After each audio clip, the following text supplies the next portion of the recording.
So the SOLARFOCUS Therminator II is a boiler which can burn both pellets and logwood.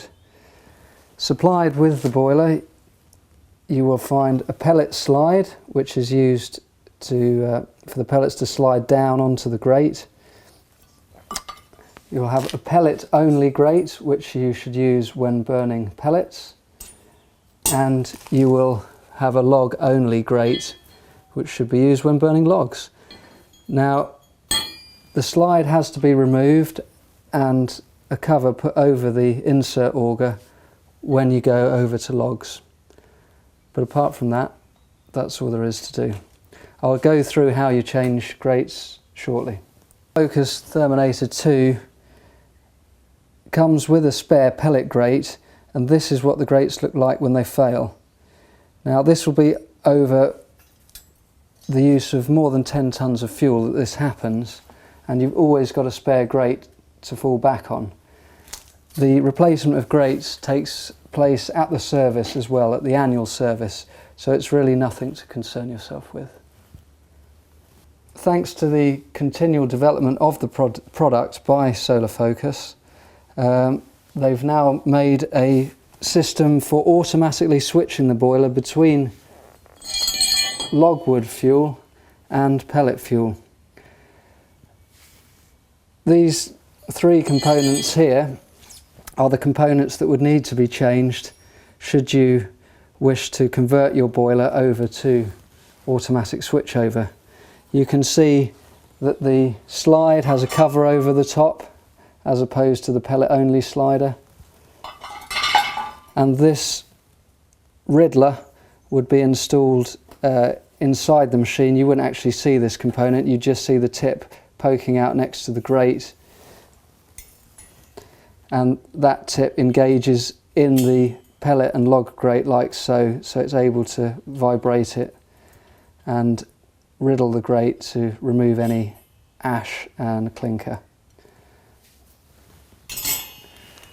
I'm going to show you now how to change the grates over in the boiler. What I'd like to show you now is how to change the grate on your SOLARFOCUS Therminator II. In fact, how to convert it between log mode and pellet mode. So if I open the filling chamber door, so for this operation you need the other tool that's supplied with the boiler, which is the rake.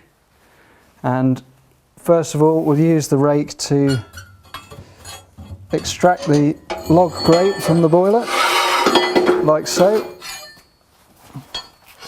Put that down.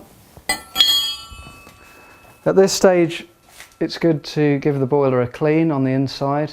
In fact, cleaning the boiler is something that you should ideally do between log burns, although not necessary if you've activated glow holding.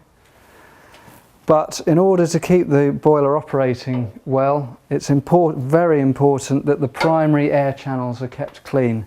So as a minimum, you should run the rake from the far back corner to the far front corner along the floor of the boiler.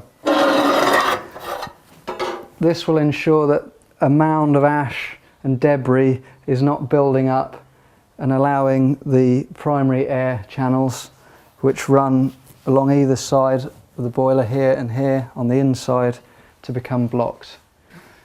So the raking operation, which is necessary to ensure the primary air channels don't get blocked, is actually from this corner here on the floor of the boiler all the way to the front. And the same again on the other side. The primary air channel is actually located here under under that sill there. So that's what we absolutely have to keep clean, but by raking along the edge here we can make sure that a build-up doesn't occur.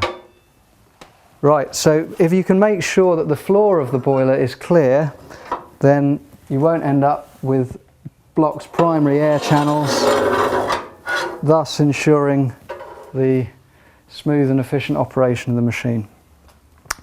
So at this stage you could actually push the lumps of charcoal down into the combustion chamber through the opening left by the with the absence of the grate. you're not actually wasting this fuel. This will get burned when we move over to pellets, and it'll all get used up.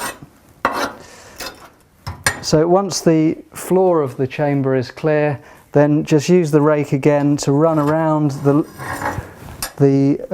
sill which the grate sits on, so that we can make sure that the grate is sitting down nice and flat and not obscuring the ignition air hole. So now that's nice and clean, I'm going to take my pellet grate and slot it in. And that's all there is to it. So the other important part of the operation when switching over to pellets is to install the pellet slide. Here's the pellet slide. You need to lift the flap up that's covering the insert auger and then engage the slide over the two bolts on either side of the insert auger. There we go, that's finished. So the reverse is important. When you switch it back to logs, you need to take the slide off, put the flap down and change the grate back to a log grate.